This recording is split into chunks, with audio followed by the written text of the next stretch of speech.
Good morning, everyone. I'm so glad to be here. I'm Jaya. I'm from the Philippines, but these days I am based in England, in the UK. I'd like to offer a couple of provocations on the publics of transgender, trans asterisk writing and publishing from my experience working with fellow trans and queer non-binary artists all over the world.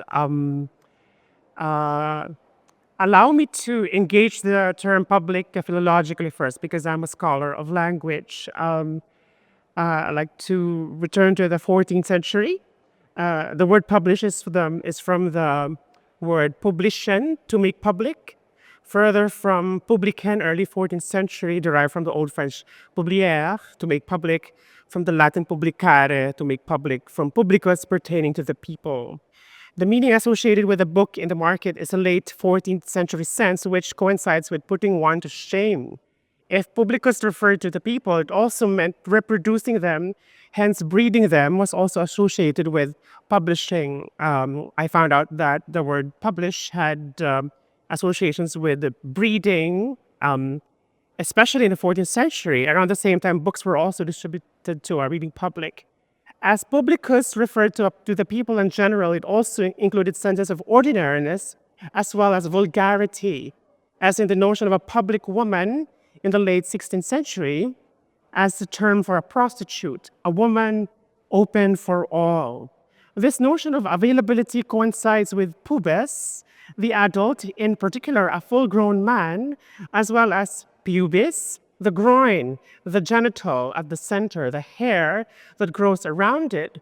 Both are related to pubescentia, a ripening. So to publish along these lines involves an announcement, an availability, and adulthood signified by a part of the skeleton housing an organ supposed to enable reproduction and an outgrowth on that part of that skin to protect the organ that makes possible human begetting, but also the protection of virility as that which makes possible human proliferation, or, if you will, publication, vis-a-vis the conversion of a woman's body as an object of exchange, as in the prostitute, a public woman, with the purpose of sheer sexual pleasure, the publication of erotic power without any purview of an exclusive relation, as in marriage, and thus outside the expectations generated by the telos of sexual reproduction. Now, if a trans woman is a person crossing over not only from gender to gender, but also from sex to sex, that is a transsexual woman published within the medical transcript from testosterone to estrogen, for example, on the surgical table from penile inversion to neovaginal dilation, or not, if she is constituted pornographically as a she-male, quote unquote, stereotype offering a differently female prostituted commodity. How in the world, now I'm gonna slow down, can a travesti or a trans woman, for example, imagine herself publishing in this book fair sense outside of these realms? And before anything else, to write herself out of these circles of the carcerals in the world as an author of her own destiny, transcribing her right to life into possibility. In Filipino, our national language, the word for publish is limbag. In Pedro de San Buenaventura's vocabulary of 1613, it mentions limbagan, to publish something onto something, and translates the word into pundir, to melt, and molde, to shape. Outside of the British Empire and within the Spanish post-colony around the same time, a public woman was being constituted in the streets of London and Manila. A divergent notion of publication was being presented away from the human, the relations they form, and the assemblages they amass. What is offered is a model of malleability premised on a process more intimate to metal, something more of the earth. And this is where I derive a project of writing and a program of putting out the writing out there alongside the transmutations that gender diverse bodies allow themselves to go through.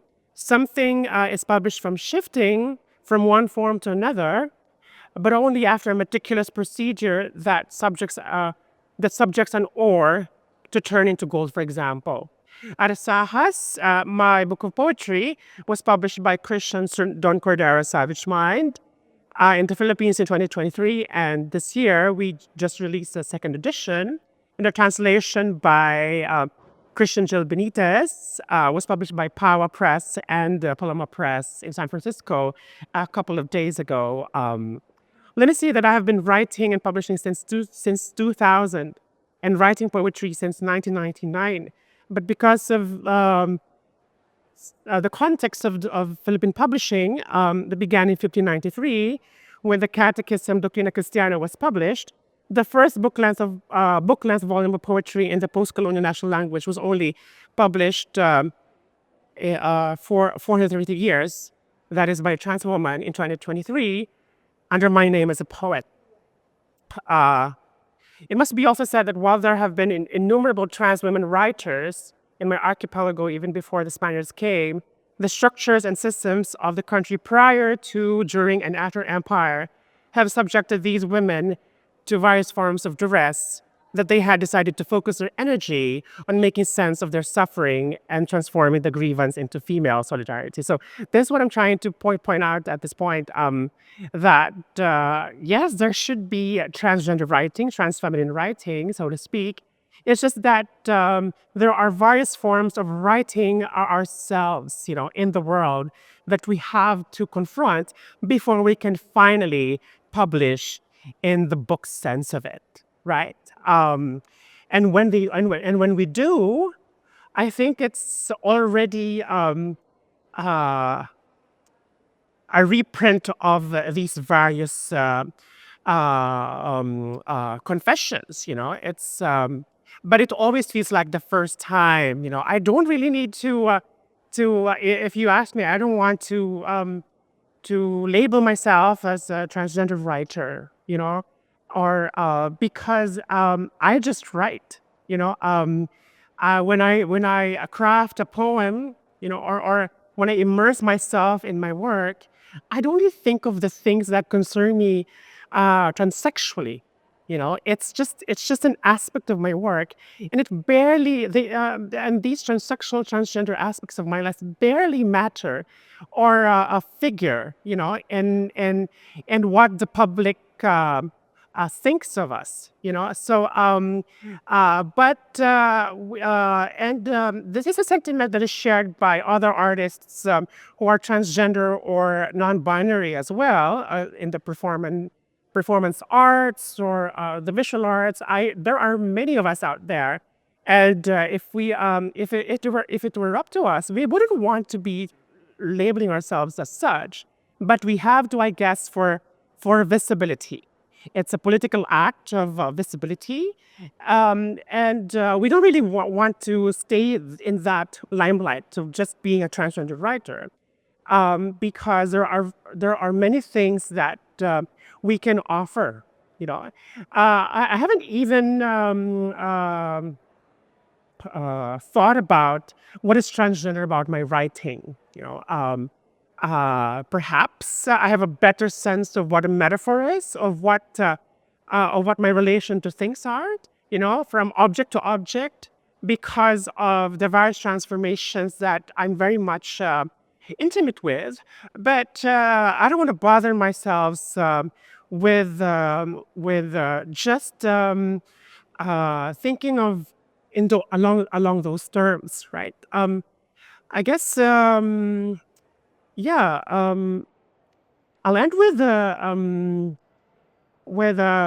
some lines from my work, I guess, and then from there, I'd love us to have a conversation about publishing gender. This has been a problem before already when and the gender of a certain writing was labeled woman writing, a poetess. The other day on my way to Frankfurt, I was watching a video of Susan Sontag calling out Norman Mailer. Why Norman Mailer had to label Diana Trilling a lady critic. When Norman Mailer himself would not be called as a male novelist, for example. So I divided my debut book of poetry, Arasas, into 40 poems. It's 40 poems into 4 parts, 10 poems for each part, according to the lines of a Tagalog Tanaga, so short poem, published in Noceda and Sanlucar's vocabulary of 1860. And the short poem is this: Ang ligaya ko ngani, gintong walang balaki, bakit mabuting ulit dawaraway pili? Kristian Benitez, poet himself, translates, This my happiness, a gold so pure, oh how come the good is filigree a crook. We don't know who the poet is, but it's a figure that has haunted me, I guess, in publishing my book. This poem from the ancient Tagalog speak of limbag and a publication through the poetics of gold, the melting and the shaping of earth, and embeds in the act of making poesis itself. The emotion of joy, which is paradoxically configured as only possible pure in designs of seeming fragmentation and brokenness. To publish then in this decolonial sense and within a poetics of tropicality in the post-colony is to configure shapes, not out of nothing, but from what has always been there, break them down and transfigure the possible, even if they remain unwhole. And here I am, also intimating that cusp that translation nominates as an interstice, a poetic possibility within that resistance to the whole. Yeah, so I was speaking to that. I don't want to be whole. I embrace the fragmentation. Even my transgender journey, it's not complete and it's fine. I mean, the Enlightenment has that prejudice towards the totality, completeness. But I accept my fragmentation because in that fragmentation, I find beauty. Not just my beauty, but the wounded beauty of others who share in that particular vulnerability. Let me end this speech with passages from a poem, as promised, dramatizing the dignity of re-existence that dwells within that refusal. In Sacerdotisa, the priestess, a persona, works through emotion, love in particular. Sa bawat buwang bagot bilog, hinahasa niya yaring pakiramdam, inihahandog ang puso bilang lagusan ng kung anong pag-ibig. Di matatalos ni numan. Kristian translates, On each moon, full and new, she refines her senses, offering her heart as passage for whatever love no one shall understand. The feminine of the divine ruminates on her solitude, purifies eros, and allows herself to be a vessel, even of passion's passage into clarity through the spells of the ambiguous, electing herself to ascesis and shunning publicus in favor of the sanctum of the self and the splendor of its secrets. She remains inviolate.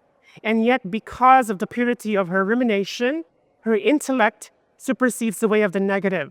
She affirms herself in solitariness. Sa paglipas ng kahuli-huliyang pusyaw ng karimlan, doon niya lamang tunay na naunawaan. Ang lumbay na iyo ay walang bahid ng gaba. Ang lumbay lamang. And there, as the last hue of the dark fades, only truly she understands. The sorrow you have is no retribution divine. Sorrow is only as sorrow must. And in Beata, the feminine embraces publicus on the condition of belonging to a solidarity of the divine feminine. The pagan priestess tries to enter the convent. Tinawag siya ng isang tinig, dalhin lamang sa paglayas, karayom at gunting. Kailangan mo ng taling sa harap nilang walang narinig kundi alingaw-ngaw sa katedral na di dinadalaw ng mga nananalig. Nang tumapak sa kumbento, hindi siya pinutuloy. Ika'y isang India, iha. Naisin mo mga ika'y tanggapin, ako'y mapapahamak, malinaw ito, Doña Hieronima. Tumugo ng dalaga. Pahingi lamang po ng telat sinulid, para saan? May darating pang ibang dalaga, ipagtatahi ko sila. Kristian translates, she was called by a voice. Run away, bring a needle and a pair of scissors. You'll need sharpness before them who hear nothing but echoes of cathedrals, empty of believers. Arriving at the convent, she was never open doors. You are an India, Iha. Even if I wanted to take you in, I'll be putting myself in trouble. I understand, Doña Hieronima, the young girl answered. Can you give me instead a piece of fabric, a thread. What for? I shall sew for them, the other coming girls. In the name of travestis and transsexual women, and for the other coming girls, wherever they are, I shall fashion myself from iron to gold, from sorrow to love, from thread to thread, from filigree to filigree. And thank you so much. Thank you. Thank you, Jaya, for sharing with us your poetry and your poetics. Before we open the floor for some questions, I'd like to begin by asking about you prevalently invoke this notion of time in your collection. And I'd like you to comment on this concept of the tropics and how it manifests in your body of writing. The tropics is something that I've always endured as a human.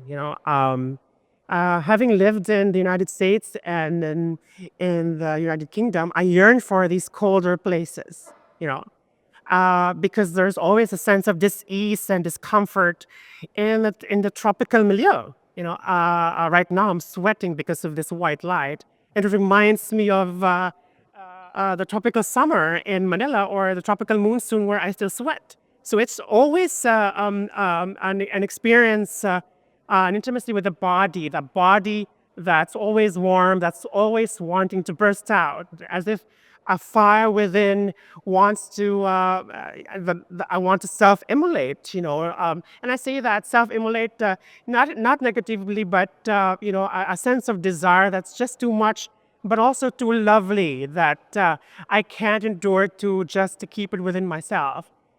So I also so I have this flux of desire, in between places, between the temperate world and the tropics, and when I find myself in winter, in the dead of winter, I long for those infinite summers of my homeland, and there might have been various reasons why I couldn't return, or I have refused to return.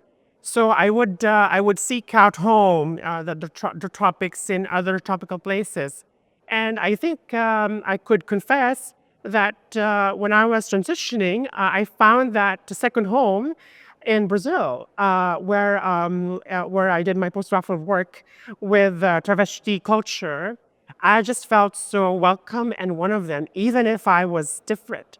I thought that it was possible to find one's home outside of the nation, because of the tropics and because of my gender.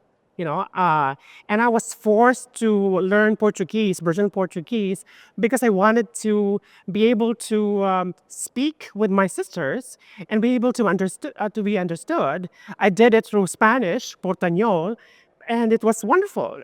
It was wonderful to be making mistakes in the language and to be taught how to speak alongside the inequalities and equalities that Brazilian experience could offer a stranger, as also a friend like me. Because of these various locations in time, in New York, in London, in Rio de Janeiro, in the Amazon, I was able to situate myself in time, and and that sense of time is a tropical. And whenever I'm in the temperate world, I write about the tropics. Whenever I'm in the tropics, I dream of colder places, and that's the way I become planetary, cosmopolitan, and yeah, the imagery, are there. A falling leaf in autumn, or the sweat of proximate bodies on the beach in Ipanema. All of these figure in my poetry, and I wish to be able to be embodied as much as possible. Think of myself in the tropics and out of it. Cool. Uh, I'd like to use this platform also to introduce our audience to the wonderful poets, women poets in the Philippines. And could you cite some of these women poets who have influenced the kind of writing that you're doing right now? Oh, I have a lot of poets who are feminine, who shaped my thinking and being in the world. Uh, Offhand, I'm in gratitude to Virginia Moreno, a writer of extreme and acute intensity. Her sense of eros was just to me when I was reading her as a kid, a younger person, just perfect and exact. Who else? Benil de Santos, who was my professor in feminism and in poetry at the Ateneo de Manila University. Um, Rebecca Nuevo as well, and Marjorie Vasco, and the many writers who wrote in the feminine order, in the novels. Can I can I talk about my other the other inspirations? A.S. Byatt, Wisława Szymborska, um, um, um, their specters are just haunting me, and I can't name them right now. But even men who had intimacy with the feminine. I do. I like Yuki Mishima, Toni Morrison. Oh my God, the sense of the black feminine. That experience. I read all of her novels when I was a kid. Again, I'm like why am I saying that? Was when I was a younger person. But I guess yes, whenever I'm reading or just writing with these people, I'm just a child. I'm just a child, enamored and excited to be channeling them, or even to have a spark of their brilliance. Now that you're, thank you for sharing those uh, poets, and I hope our audience will get the chance to read these women poets from the Philippines. Jaya, I'd like to move this conversation to the topic of translation. Recently, your work has been translated into English, and I believe that there are some poems in this collection that have taken an afterlife in the German language as well. I mean, has it been translated into German?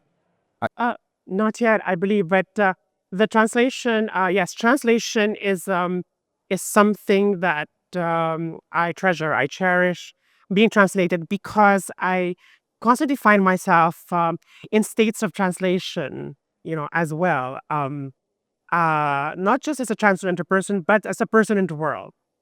There are various situations where I find myself misread or misreading other people, and translation is a way for me to move forward, if not to move a little bit ahead or backwards. When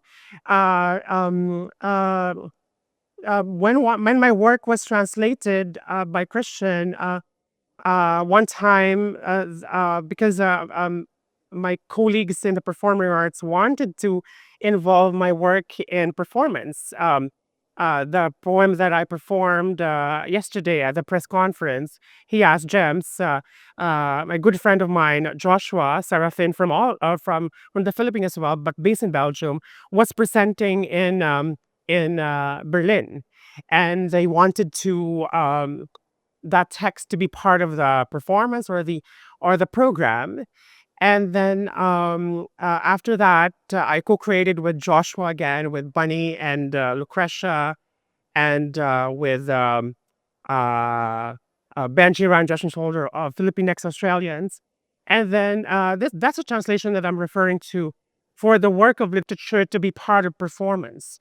And as a writer, I am just trained to be solitary, to be around on the page, to write, um, to be around on the page. But these fellow writers who are moving with their bodies, now engaging the written word, have taught me to write in a different way. And they direct me to landscapes where not just my literature or my writing, but where literature is embodied in a certain way that they are given that afterlife. How a line is able to correspond or at least to contrast with the movement.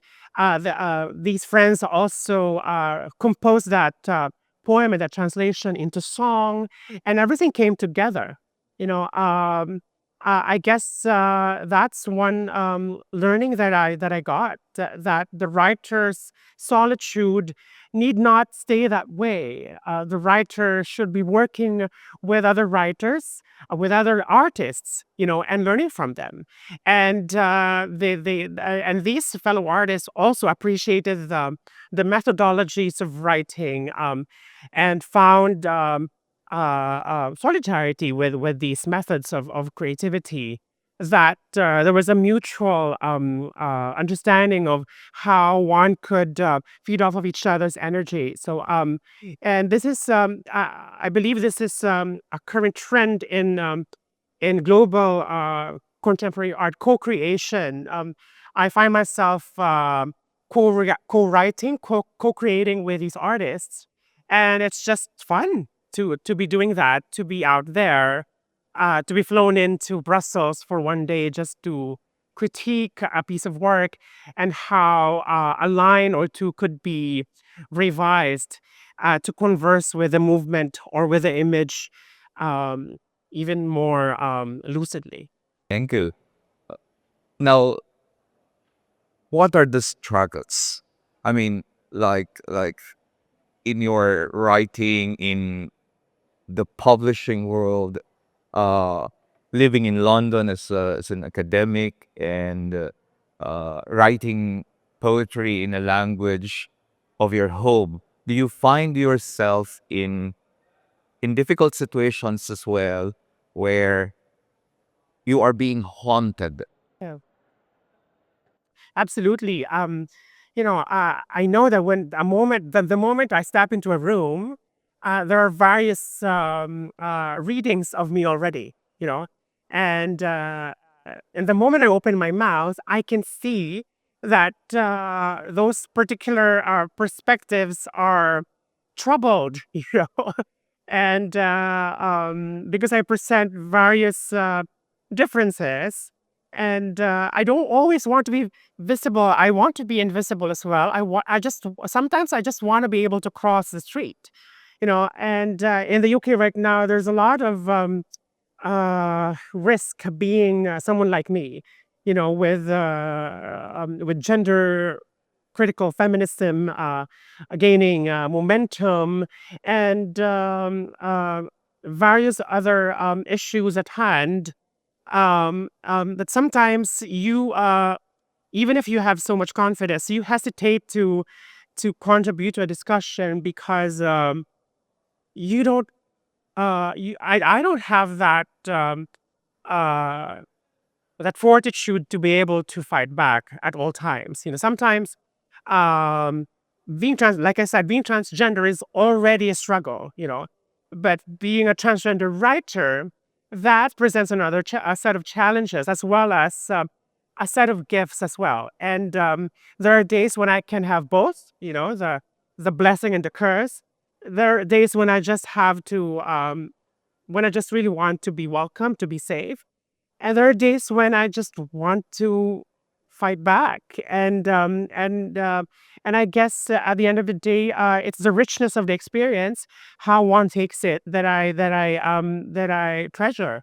How I am humble enough to be able to say, oh, today I couldn't control my temper, and I'm just gonna transform it, luckily, into art. Right? Thank you. Do we have questions from our audience? Yes, please. So, what are the other three rights that you look up to and or wish to have? Sorry. So, who are the other queer writers that you look up to or wish to collaborate with or at least meet? Wow. What do you think should this community be pushing in terms of topics or content to publish? Um, uh, Thank you so much for the question. Before I came to Frankfurt, I was at a trans performance event in London. And in London, Travis Alabanza is just a phenomenal performer. And I thought that because of what they have, achieved, it would be impossible to approach them. But they were just so magnanimous that when I told them, Travis, I loved what you said, and then Travis themselves said, "You're Filipina, yes, I'm Filipina too," and I love those moments of recognition, and I did say I do want to be able to pick your brains on something and maybe collaborate. Sure, I'm gonna send you the video of this performance, so let's see what happens, and it would be lovely, to be working with you. A note on this particular notion of collaboration. Collaborations just don't happen. Collaborations, co-creations need capital. And in Europe, in the UK, we need to be writing a lot of bids to name a particular collaborator on a project. And this particular I'm not very good at budgeting, and I'm so bad at Excel sheets. But this particular situation has taught me a lot on how to do it, because working as an artist, trans artist, you know, I, I need to be paid, and I want if I want these fellow queer performers to be paid as well. And you have to, and being in this particular circuit, I have experienced. I've seen rates, and I've seen administrators, whether in universities or art companies, not give queer people the rates that they deserve because of unconscious bias. And I find myself in that position, fighting. No, this particular queer performer needs to have the same amount that the other performers are receiving. I do that. I do advocacy as well. And during Pride Month, suddenly it's hyper visibility, and I do warn the younger trans advocates. Like, I tell them, darling, I know that you're loving the limelight, but this is work. This is trans work. This is trans labor, queer labor. Ask how you're going to be paid, even if it's just a gift certificate. This is work. And if they're gonna pick your brains, if they're gonna ask you to parade your life in public, you better be remunerated for that. So those are the terms. I mean, like, I'd love to work with Jota Mombasa, Brazilian travesti artist, and Chula, who won the Venice just a few months ago. It's I'm so excited to be before working with fellow queer trans artists, just being able to converse with them, to find that we're on the same page on many things, and to find out how we can just ease each other's suffering as well as heighten each other's joys. Okay. Do we have more questions from the audience?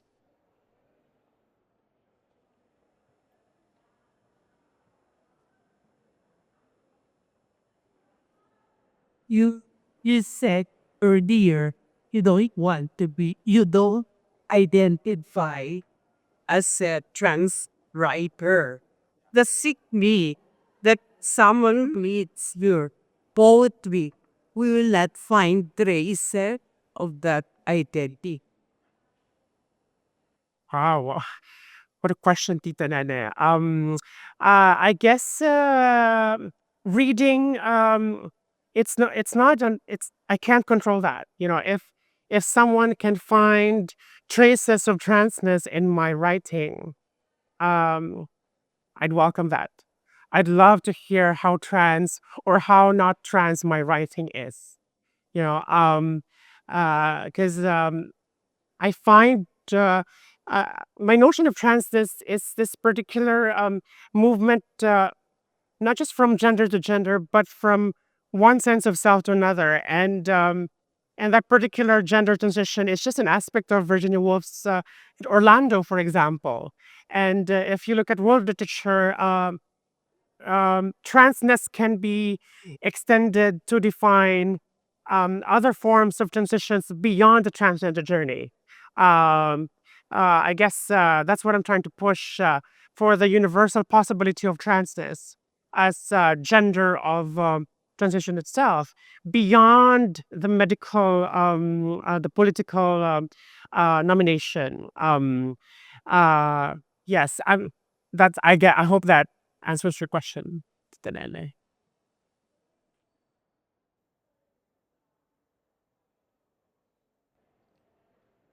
One last question before we close the conversation. All right. Okay. I think at this point, Jaya, I'd like to thank you for sharing with us your poetry and your poetics. My last question. Oh, okay. Yes. What's your future work? What are you planning to do after your first book of poetry? I like that question very much. And even if I, deny the possibility of a transgender form, I do want to explore that explicitly in the next piece. And I begin by intuiting, by embodying the form of the work, which is a non-form, a non-binary form that I'm not gonna concern myself with genre. I'm just going to challenge myself. What does it mean to trans or to queer form itself? What would it look like? What would the text look like? You know, would it be a Frankenstein form of sorts, where I various appendages of form I gather from here and there, and then create a beautiful monster of text? I don't know, but I'm excited by the possibilities. You know. Maraming salamat sa inyong lahat. Thank you very much for attending this session. Please visit our pavilion, our Philippine stand at hall number 5.1. Maraming salamat. Thank you.